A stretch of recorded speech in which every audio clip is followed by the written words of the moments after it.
नमस्कार दर्शक बंधु। कौन जोगर आरंभ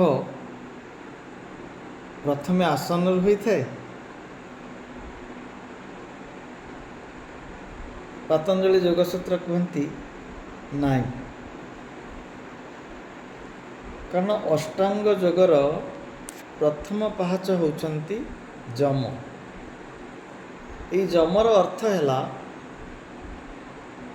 एपरी एक नैतिक सिद्धांत जहाँ आमर व्यवहार को शुद्ध करिथा। ये जमटी संपूर्ण भाव में मानसिक साधना। तेणु ये जमर कथा मानसिक साधना होते पांचटी जमर कथा पतंजलि सूत्र रे कहा जायछि। प्रथम जम हेले अहिंसा। अहिंसार अर्थ आमे काहाकू मनरे वचनरे एवं शरीर द्वारा काहाकू कष्ट न देवा होछि अहिंसा।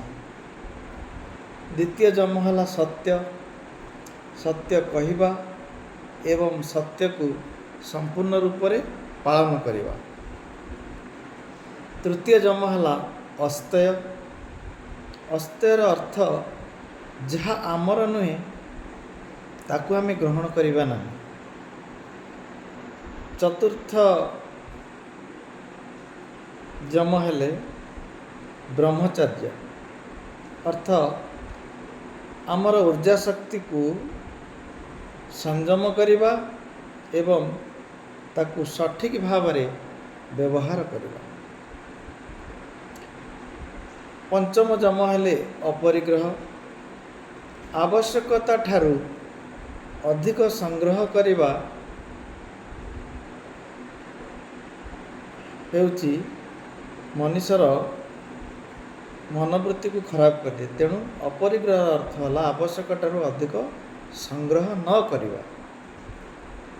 जेतेबेले मानसिक भाव में आमे एइथरे सुदृढ़ हो जाऊ सेतेबेले आमर व्यवहार संतुलित हो जाए। सेतेबेले मन स्थिर हो जाए। तेणु पतंजलि महर्षि पतंजलि ये जम को जोगर प्रथम पावच रूप से व्यवहार करिसंती।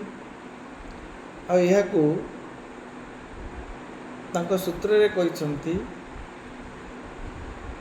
अहिंसा सत्य अस्तेय ब्रह्मचर्य अपरिग्रह जम। तेणु अहिंसा आदि ये जो पांचर मन भावनार प्रयोगात्मक मानसिक साधना योगशास्त्र यह जम नाम परिभाषित करा जायछि। ये जमर पांच विभाग को महाव्रत बोली आख्या दि जायछि। अष्टांग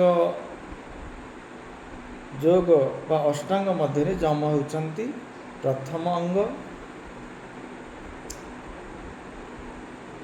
तेणु ये प्रथम अंग को जे मानसिक भाव में अभ्यास करिथाए से होचंती जोगर प्रथम अंगर साधक। जय जगन्नाथ। नमस्कार।